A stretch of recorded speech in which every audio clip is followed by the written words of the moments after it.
Oke. Jadi suatu kegiatan riset itu akan berkualitas itu mulai dari objek risetnya itu primer apa sekunder apa tersier. Oh iya. Itu.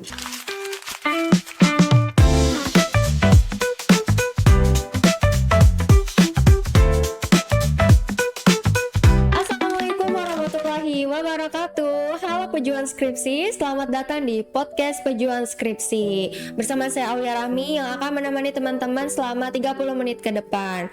Setelah di video sebelumnya kita sudah membahas tentang teknik analisis data kuantitatif. Hari ini kita teman-teman bisa cek ya videonya di YouTube UIN SSC. Dan hari ini kita akan membahas teknik analisis data kualitatif bersama dengan Ibu Dr. Siti Fatimah M. Home yang sudah hadir bersama kita hari ini. Assalamualaikum Ibu. Assalamualaikum warahmatullahi wabarakatuh. Bagaimana Ibu kabarnya? Sehat? Alhamdulillah sehat. Alhamdulillah. Oke, nih Bu, ngomong-ngomong soal teknik analisis data kualitatif, mungkin sebelum kita membahas panjang lebar nih ya Bu, sebenarnya secara general dulu nih gitu, teknik analisis data kualitatif itu apa gitu pengertiannya? Baik. Jadi penjelasannya itu tidak langsung pada analisis datanya ya. Ya. Dari mulai bagaimana riset kualitatif itu. Nah, riset kualitatif ini pertama adalah seorang peneliti akan menentukan objek risetnya. Apa sih yang akan diriset di dalam riset kualitatif itu, gitu. Nah, objek risetnya itu bisa pemikiran tokoh yang dituangkan di dalam karya-karyanya, maupun yang belum berkarya, misalnya yang disebarluaskan di masyarakat. Seorang tokoh yang tidak menulis tetapi aktif memberikan pemikiran-pemikirannya di masyarakat, misalnya kayak gitu. Selain itu juga objek riset kualitatif itu bisa kondisi sosial di masyarakat. Jadi pertama kalau akan melakukan riset kualitatif, yang perlu kita tentukan dulu itu adalah objek risetnya apa ini? Apakah ini pemikiran seorang tokoh, library riset nanti yang dituangkan di dalam karya-karyanya, atau riset lapangan? Iya. Itu. Nah, kalau kita sudah menentukan, saya akan riset tentang pemikiran tokoh deh. Oke. Langkah pertama yang harus dilakukan itu adalah mengumpulkan karya-karya tokoh itu. Misalnya tokoh itu masih ada, tapi jauh di Amerika sana misalnya, atau di Eropa, misalnya. Dan itu adalah seorang pakar, misalnya pakar matematika, pakar ilmu apapun itu. Berarti sumber data primernya adalah beliau sendiri. Sumber data primernya, kalau masih hidup ya. Kalau beliau sudah meninggal, sumber data primernya adalah karya-karya langsung beliau sendiri. Oke. Jadi suatu kegiatan riset itu akan berkualitas itu mulai dari objek risetnya itu primer apa sekunder apa tersier. Oh iya. Itu. Kalau sumbernya sudah primer nih, karena ini karya beliau sendiri atau bahkan beliau sendiri, wah itu mantap itu. Kita punya karya-karyanya, beliaunya masih ada dan kita bisa bertemu, itu luar biasa. Itu menjadi satu modal untuk memperoleh pengetahuan yang benar, pengetahuan yang primer juga. Nah, juga ada misalnya saya melakukan riset pemikiran filosofis Richard Capra, seorang fisikawan, seorang ahli ilmu ya, ahli banyak ilmu yang tinggalnya di Amerika, di Eropa, kiprah ilmu pengetahuannya. Lalu karena keterbatasan saya untuk ongkos dan sebagainya, maka saya memilih untuk mengumpulkan seluruh karya-karya beliau. Nah, itu juga sudah sumber primer. Nah, lalu ada pemikiran tokoh yang saya riset itu, tapi hasil risetnya orang lain. Itu sumber sekunder. Oh iya paham. Orang lain itu merujuk ke karya saya.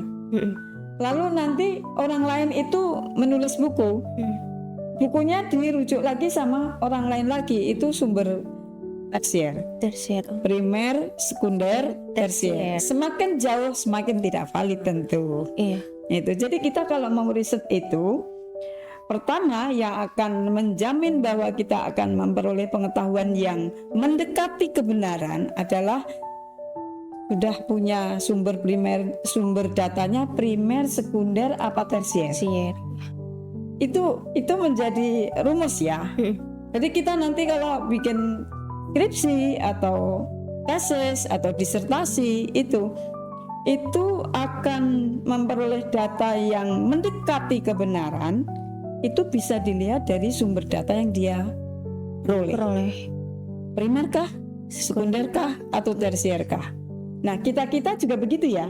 Jadi kalau mau karya kita itu mendekati kebenaran, kalau benar 100% enggak ya. Mendekati kebenaran itu ya pertama yang harus kita lakukan adalah pemenuhan sumber riset, sumber data riset. Yang kedua, ketepatan metode, pendekatan, dan metode yang kita gunakan untuk menggali data itu. Misalnya data-datanya kok nih karya-karya nih. Oh ya, berarti aku harus mahir nih di metode hermeneutika. Apa itu metode hermeneutika? Metode memahami teks. Itu ada metode Heidegger, ada Gadamer, ada Schleiermacher, ada banyak itu. Banyak banget ya. Dan aku paham betul di situ. Misalnya saya akan membaca buku-buku keagamaan Heidegger yang aku pakai.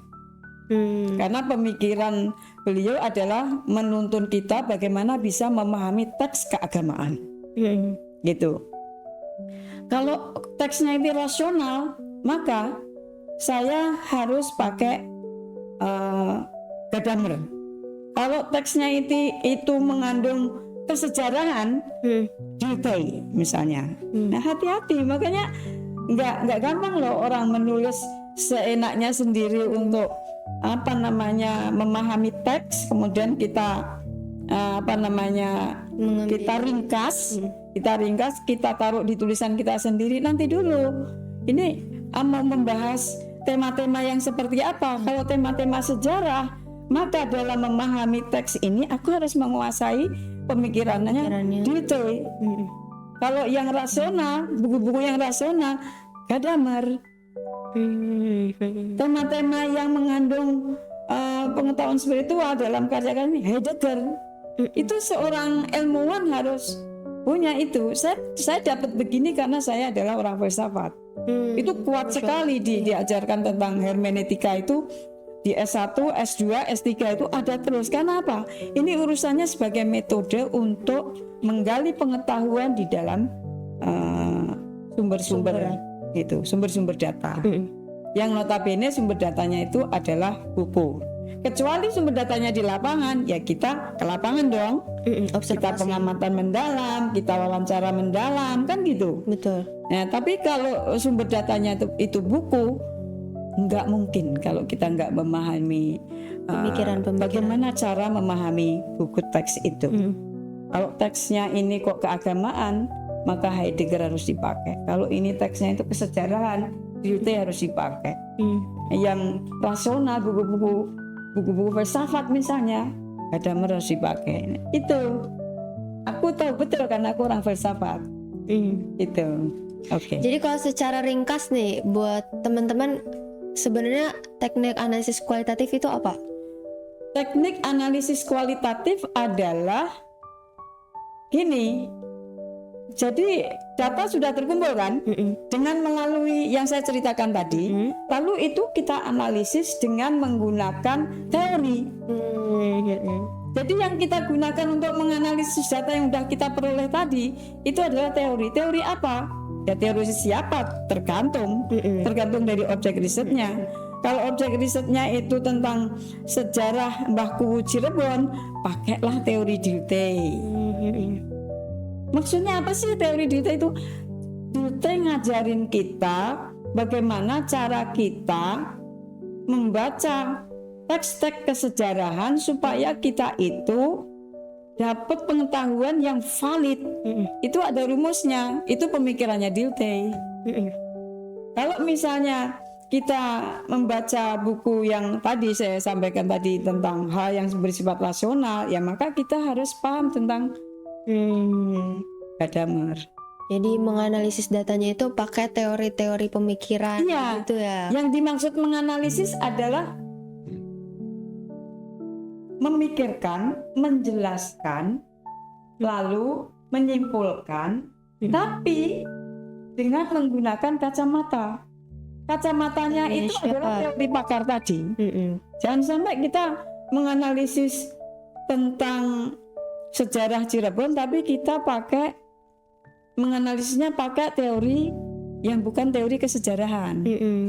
Gak bakal nyambung. Nggak nyambung. Iya. Pakai teori rasionalisasi punya Gadamer misalnya, nggak nyambung, nggak dapat. Iya, nggak akan dapet. Core-nya nggak dapat. Kan Dilthey menyampaikan bahwa nih loh, kalau kita sedang riset kesejarahan itu harus begini, harus begini, harus begini, harus begini. Maka kesejarahannya, pengetahuannya, nilai-nilainya akan bisa terangkat karena pendekatanku tepat. Itu. Oke. Nah, kalau dari pendekatan nih, berarti analisis kualitatif itu ada jenis-jenisnya ya tadi. Nah, Analisis kualitatif itu adalah menganalisis objek riset dengan perspektif pemikiran tokoh yang relevan. Kalau objek risetnya itu adalah sejarah Cirebon, pakailah teori Dilthey. Karena di dalam teori Dilthey ini kita diajarin bagaimana meneliti tentang sejarah itu harus gimana. Itu harus tahu tentang kondisi sosial pada zamannya, pelaku-pelaku sejarahnya, kemudian juga pemikiran-pemikiran yang muncul pada saat itu, kejadian-kejadian yang muncul saat itu semuanya dibahas. Itu Dilthey ngajarin di dalam teori-teorinya itu. Jadi analisis Dilthey tentang kesejarahan di Cirebon, misalnya kayak gitu. kalau kesejarahan Cirebon itu berarti termasuknya etnografi atau apa, Bu? Atau gimana? Etnografi itu etnis. Etnis itu misalnya bumi Segandu di Indramayu. Itu satu suku yang di situ etnis banget. Bahasnya etnisnya di Banget. wilayah Tapi kalau tertentu. kesejarahan enggak masuk ke situ. Beda Itu ya? teori sejarah. Beda objek ya, Bu? Beda berarti? objek.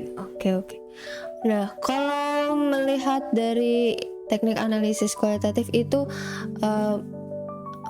dari yang paling sering Ibu temui itu kesalahan fatal apa yang paling sering dilakukan sama mahasiswa ketika melakukan analisis ini? Oh ya, teman-teman mahasiswa menurut saya harus lebih memperdalam soal metodologi. Metodologi itu kan isinya tentang pendekatan kualitatif. Setelah pendekatannya kualitatif, metode apa yang digunakan? Nah, maka kembali lagi, metode yang tepat yang harus digunakan tuh harus sesuai dengan objek risetnya tuh apa. Kalau tentang sejarah tapi yang dilihat adalah peninggalan sejarahnya, ya metodenya pengamatan kan. Pengamatan. Lalu riset sejarah tapi yang jadi objek risetnya tuh buku, ya berarti hermeneutika tadi. Itu. Lalu kalau bukti-bukti sejarahnya itu adalah tokoh-tokoh yang masih memiliki sumber primer dalam pengetahuannya, wawancara dong sama orang yang tepat yang punya pengetahuan itu, misalnya Sultan sekarang. Kalau kita ke Kesultanan misalnya, Sultan lah yang paling tahu tentang sejarah kesultanannya. Nggak mungkin misalnya masyarakat di luar gitu. Berarti sumber primernya adalah Sultan sendiri. Selain itu adalah buku-buku sejarah yang ditulis oleh Sultan sendiri. Nah, kalau yang menulis buku sejarahnya ini bukan Sultan tapi peneliti yang wawancara, berarti itu sumber sekunder. Atau ini dirujuk lagi sumber tersier. Maka riset kualitatif sumber primernya adalah kalau orangnya sendiri. Kalau kondisi masyarakatnya langsung. Kita datang ke sana. Itu sumber primernya. Kalau misalnya soal ilmu pengetahuan lokal di desa itu, ya tokoh-tokoh masyarakat yang benar-benar berjibaku terhadap pengetahuan lokal di situ. Gitu nih. Oke. Jadi kesalahan fatal yang paling sering dilakukan mahasiswa itu lebih ke ketidaksesuaian ya Bu, antara metode dengan objek yang dia kajinya, begitu ya? Iya, itu satu rumpun yang nggak boleh Terpisahkan. nggak terpisah dan nggak boleh salah. Oh iya. Objek risetnya harus primer, minimal sekunder. Kalau primernya nggak ada. Kemudian bagaimana memperoleh pengetahuan tentang objek ini? Ya objeknya manusia, apa buku, apa kondisi lapangan. Kalau objek risetnya itu adalah seorang tokoh, wawancara langsung. Kalau misalnya menanyakan pemikirannya Gus Dur tapi wawancaranya dengan muridnya gimana? Boleh, tapi sumber sekunder. Karena Gus Dur sudah nggak ada. Tapi kalau karya Gus Dur langsung, ini primer. Ya. Maka untuk mengetahui pemikiran Gus Dur sebaiknya karya beliau primer, istri beliau masih primer, anak beliau tergantung anaknya itu tahu banyak nggak tentang orang tuanya. Kalau nggak tahu banyak berarti masuknya sekunder. Muridnya sekunder, muridnya lagi tersier. Jadi jangan sampai kita melakukan riset ternyata sumber data kita itu adalah tersier. Itu nanti tidak mendekati kebenaran pengetahuan yang kita dapat. Kurang valid. Hati-hati. Itu kalau misalnya riset lapangan, ya harus datang langsung dong. Melihat kondisi lapangan tentang sampah misalnya. Benar nggak sih di daerah A itu sampahnya menumpuk dan dampaknya terhadap masyarakat? Ya berarti kita harus melihat langsung ke sana sumber primernya. Sumber primer kedua adalah masyarakat langsung yang terdampak, masyarakat terdampak. Gara-gara ada ini, air gimana? Udara gimana? Kesehatan masyarakat gimana? Itu langsung lihat airnya, langsung mendeteksi kesehatan airnya dengan ahlinya, orang kesehatan, kemudian juga masyarakat yang terdampak ini berapa orang yang sakit dan sebagainya. Itu Neng. Itu riset Neng. Itu ciri-ciri paling mencolok kualitatif ya Bu? Ya. Jadi terjun langsung melihat kondisi kualitas objek yang mau kita research, dampaknya. Sok, misalnya mau nanya soal objek risetnya apa? Misalkan saya ini kebetulan saya juga lagi bikin penelitian. Ya. Itu jadi penelitiannya itu objeknya itu mahasiswa PJJ, pendidikan jarak jauh, pendidikan bahasa Arab. Nah gitu. Jadi mau melihat ketimpangan akses digital dan juga hubungan antara dosen dan juga mahasiswanya itu kayak gimana tuh Bu kalau analisisnya? Berarti itu objek primernya adalah sumber primernya adalah mahasiswa sendiri. Mahasiswa itu sendiri. Lalu dosennya sendiri. Itu yang primer. Jadi pertanyaan-pertanyaan penting yang harus ditanyakan langsung kepada mahasiswa dan kepada dosen. Lalu sumber sekundernya adalah capaian mereka. Itu masuk ke sekunder, primer apa sekunder? Tergantung. Misalnya pemahaman yang bisa dijelaskan secara langsung tentang materi-materi itu ya primer, karena yang menyampaikan kan dia sendiri. Gitu loh. Tapi apakah tulisan-tulisan paper-papernya itu berkualitas apa tidak, itu termasuk sekunder? Bisa menjadi primer ketika paper itu secara representatif mewakili pemahamannya, gitu loh. Sebenarnya dia pintar tapi nggak bisa Menjelaskan. nulis, nggak bisa menjelaskan. Terus apakah tulisannya itu sama dengan orangnya, kan belum tentu. Iya. Makanya aku katakan tulisannya itu tergantung. Kalau tulisannya itu adalah representatif, bisa mewakili Seperti apa dia? seperti apa dia. Kadang orang pintar tapi nggak bisa nulis. Kadang dia pintar tapi nggak bisa nyampein. Itu ada kan? Iya. Gitu. Dia pintar nulis tapi nggak bisa nyampein. Bisa nyampein tapi nggak bisa nulis, kayak itu loh. Jadi salah satu hal itu bisa jadi nggak bisa jadi sumber primer karena dia nggak bisa menulis tentang pemahamannya secara representatif. Itu nih. Nah, kalau gini Bu, misalkan kalau sebelum kita nganalisis data itu kan kita melakukan wawancara dulu ya, gitu dan melakukan wawancara itu harus sampai si pertanyaan itu jenuh gitu Bu, nggak ada lagi celah untuk apa berikutnya gitu. Nah, tapi si orang ini nih seringnya biasanya gak bisa menjelaskan lagi gitu Bu, jadi singkat-singkat gitu. Nah, tapi kita belum mendapatkan jawaban yang kita cari gitu. Nah, itu gimana Bu? Nah, makanya itu sumber data itu harus ada sumber primer, sumber sekunder, sumber tersier. Bisa jadi sumber primernya itu nggak bisa ngomong, nggak bisa nyampein. Tapi sumber sekundernya, anaknya misalnya, anaknya kan tahu tentang ibunya banget nih. Nah, selain itu gini nih, sumber primer itu siapa saja. Misalnya, Neng mau wawancara dengan seorang ibu tentang sesuatu.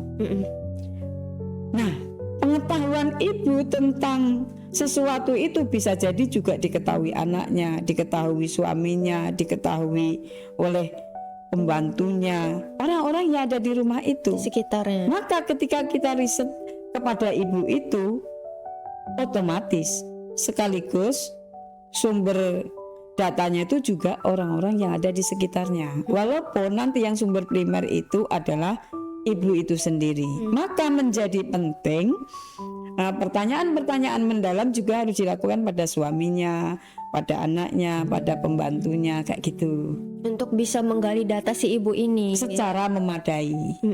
Karena seseorang itu punya kelemahan dan kelebihan. Dia banyak sekali pengetahuannya tapi nggak bisa ngomong. Iya. Tapi dia bisa nulis, berarti tulisannya. Dia nggak bisa ngomong, tapi dia diketahui oleh orang-orang terdekatnya. Berarti orang terdekatnya juga penting. Gitulah Neng. Jadi riset tuh begitu. Makanya ada sumber primer, ada sumber sekunder, ada sumber tersier. Itu saling menguatkan ini. Primer akan dikuatkan sekunder akan dikuatkan tersier. Itu. Kalau nggak ada semua, ya berarti nggak ada objeknya. Iya kan? Harus nyari objek lain gitu atau gimana Bu kok kayak gitu? Objek lain kalau itu tidak mengetahui halnya zong. Jadi riset itu sumber sekunder, sumber primer, sumber sekunder, sumber tersier ini harus ada. Sumber sekunder adalah halnya itu sendiri. Kalau misalnya pemikiran seorang tokoh, ya beliau sendiri atau karyanya itu primer. Pemikiran beliau ditulis oleh orang lain, itu sekunder.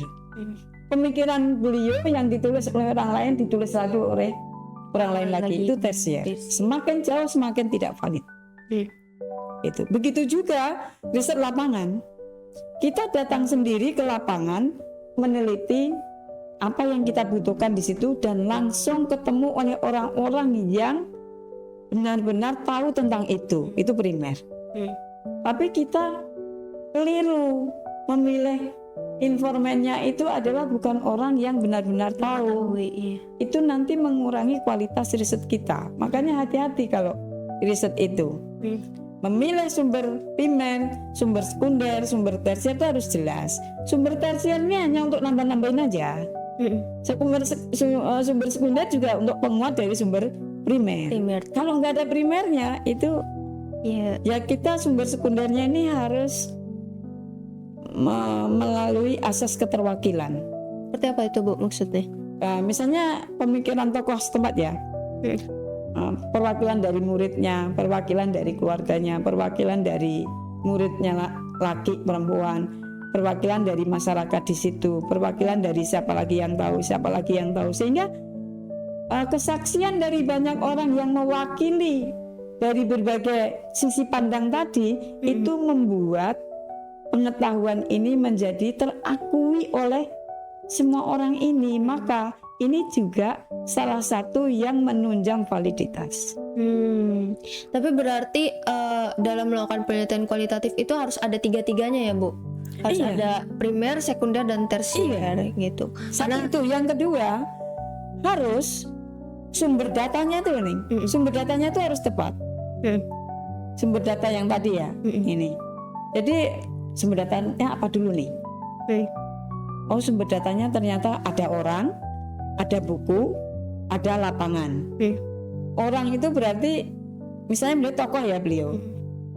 Tapi tokohnya udah nggak ada, berarti santri-santrinya, keluarganya, muridnya, misalnya kayak Kiai Mukoyem misalnya, kan beliau udah nggak ada ya. Iya. Apakah masih ada keluarganya, masih murid-muridnya? Itu ditemuin semua. Nah selain itu karya beliau, itu sumber primer. Selain itu muridnya yang sudah jauh-jauh itu menggunakan asas keterwakilan laki, perempuan, senior, junior, itu nih. Sehingga nanti data yang kita peroleh itu memenuhi asas keterwakilan dan memadai. Tapi kalau tidak ada salah satu data pendukung gitu, bisa nggak Bu? Cuman data primer aja gitu? Atau harus ada data pendukung juga? Pasti ada nih data pendukung itu. Otomatis ya Bu? Loh, misalnya saya neliti kamu ya, yang paling tahu adalah ibumu, ayahmu, kemudian Jadi pasti adik-adikmu, ada ya. terus tetangga juga ada, terus kamu juga punya teman. Laki, perempuan, tua, muda, semua bercerita tentang kamu. Itu dari mulai orang yang paling tahu tentang kamu sampai orang yang tahu banyak, tahu sedang, tahu sedikit, itu semua akan terkumpul pengetahuan itu yang akan bisa kita narasikan dengan baik. Menurut ini begini, menurut ini begini, menurut ini begini. Nah, nanti akan ada benang merah tuh. Oh, dari ini kesesuaiannya sampai bawah itu kok anu ya, konsisten ya. Berarti ini mendekati kebenaran. Karena dari mulai sumber yang paling primer, sekunder, tersier, ini kok Konsisten. pertanyaan ini sama semua ya, valid ini. Gitu loh nih. Oke. Jadi nanti kalau riset skripsi, jangan keliru. Untuk Skripsi memilih itu sumber untuk datanya ya. Paling utama dan pertama itu adalah harus tepat dalam memilih sumber data. Baru nanti menentukan metode pengumpulan data. Kalau sumbernya orang, masa iya pakai metode pengamatan? Dimarahin orang nanti. Iya. Ya kan? Iya. Jadi kalau sumber datanya orang ya pasti wawancara atau membaca karyanya. Kalau misalnya sumber datanya itu kondisi sosial ya pasti pengamatan. Nggak mungkin riset lapangan terus kita nggak mau ke lapangan. Itu bohong, itu hasilnya itu bohong dan ngarang. Tapi kalau kita pakainya misalkan kita ngambilnya dari, kalau kualitatif tuh boleh ngambil data kayak berbentuk grafik atau gitu nggak sih? Atau itu masuknya nanti malah keliru ke kuantitatif? Atau kan ada tuh Bu mix method ya Bu? Ada kualitatif dan kuantitatif. Ada. Nah itu gimana? Maksudnya ngegabungin Ya bagus. dari segi apanya digabunginnya gitu? Mixed methods itu yang penting kita sebagai peneliti harus bisa dua-duanya metodenya. Kalau punyanya cuma satu kualitatif ya jangan mixed methods dong.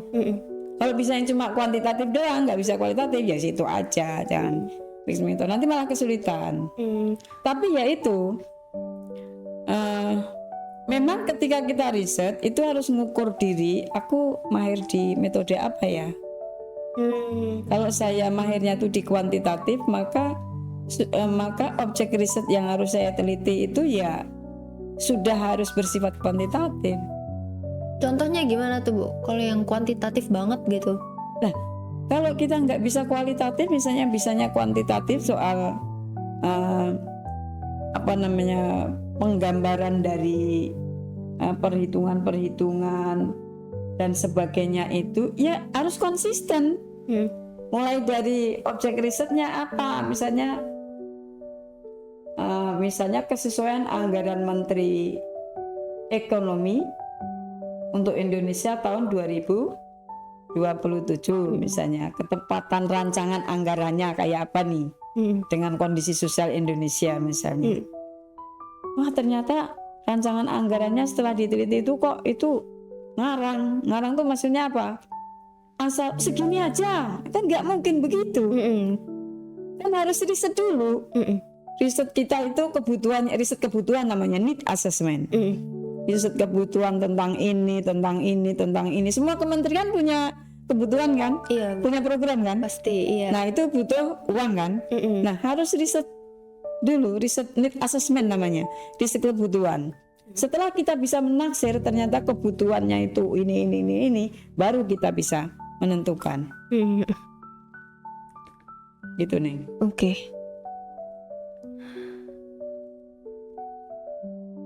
Nah, kalau misalkan ada analisis kualitatifnya itu apa, metode yang deskriptif, kemudian studi kasus, kemudian etnografi, itu etnografi, deskriptif, dan studi kasus itu maksudnya jenisnya atau pendekatannya atau apa tuh Bu disebut ya kalau di analisis kualitatif? Oke. Jadi sebenarnya kalau di wilayah metodologisnya pendekatan itu kan kualitatif R&D ya. Dan jenis itu Neng, Oh iya. jenisnya adalah studi kasus atau apa itu jenis risetnya. Jenis research dari Dari objek yang kita akan teliti itu. Kita udah menentukan jenis risetku ini riset pustaka. Maka riset pustaka pemikiran siapa? Pertanyaan berikutnya gitu. Saya akan mengkaji tentang pemikirannya Pak Prabowo misalnya. Tentang apa? Tentang strategi perang misalnya. Itu berarti kan kita harus wawancara langsung karena beliau masih ada sama karya-karya beliau. Itu sumber datanya. Cara untuk memperoleh data karena beliau masih ada, datang wawancara sama membaca bukunya. Itu yang akan menjadi bahan laporan kita. Itu. Berarti kalau misalnya kita mau pakainya tadi yang deskriptif gitu Bu, itu analisisnya gimana kalau di Deskriptif kualitatif? itu maksudnya itu penjelasan dengan menggunakan analisis bahasa, dan laporannya adalah laporan tentang yang tertulis. Jadi tidak pakai angka-angka. Deskriptif analitis. Kalau kualitatif loh ya. Itu deskriptif itu penggambaran, penarasian hasil riset dengan penjelasan melalui kalimat-kalimat. Dari mulai paragraf pertama utama ya, penjelas, keterangan berikutnya. Itu. Kalau studi kasus berarti gimana tuh Bu analisisnya? Sama dong. Sama Studi aja. kasus itu kan cuma objek risetnya. Oh iya. Studi kasus kekerasan rumah tangga di Cirebon misalnya. Oke, kasus kekerasan rumah tangga di Cirebon berarti kita harus menentukan objek riset dulu melalui asas keterwakilan. Berarti desa ini saya pilih ibu rumah tangga yang gawe, ibu nyai, ibu rumah tangga petani, ibu rumah tangga pedagang, dan seterusnya. Asas keterwakilan itu dari semua kelompok masyarakat itu ada keterwakilannya, sehingga itu akan mempermudah bagi peneliti untuk mendapatkan representatifnya data yang kita peroleh. Karena apa? Karena sudah disampaikan oleh perwakilan-perwakilannya. Meneliti satu hal, tapi objek yang kita teliti itu keterwakilan guru, keterwakilan kiai, keterwakilan pelajar, keterwakilan petani, keterwakilan ini ada semua, sehingga mereka semua ngomong tentang hal yang sama. Itu yang bikin data kita itu mendekati valid.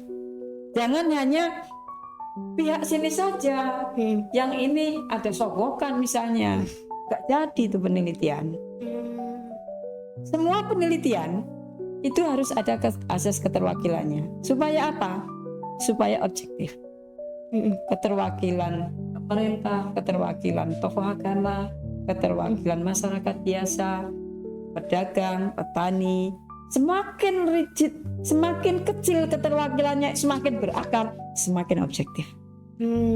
Jadi kualitas penelitiannya diukur dari situ ya, Bu.